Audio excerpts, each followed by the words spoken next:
Alhamdulillah itu dah proven. Sekarang kita nak provekan ustaz ni proven ke tak. Okey, sekarang kita pergi ke ustaz dia, boleh tak? Okey. Kini main random ah.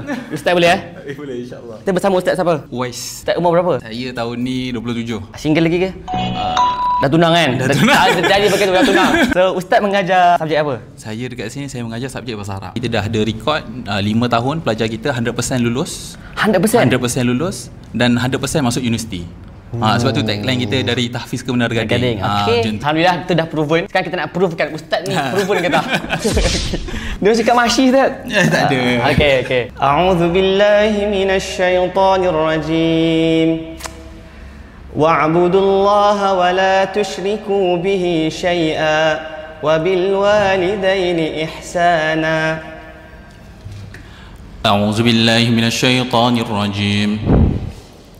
واعبدوا الله ولا تشركوا به شيئا وبالوالدين إحسانا وبذي القربى واليتامى والمساكين والجار ذي القربى والجار الجنب والصاحب بالجنب وابن السبيل وما ملكت أيمانكم إن الله لا يحب من كان مختالا فخورا الذين يبخلون ويأمرون الناس بالبخل ويكتمون ما آتاهم الله من فضله وأعتدنا للكافرين عذابا مهينا.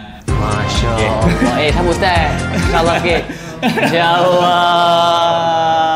Ada kata-kata sikit? Dari tahfiz ke Menara Gading. Mantui.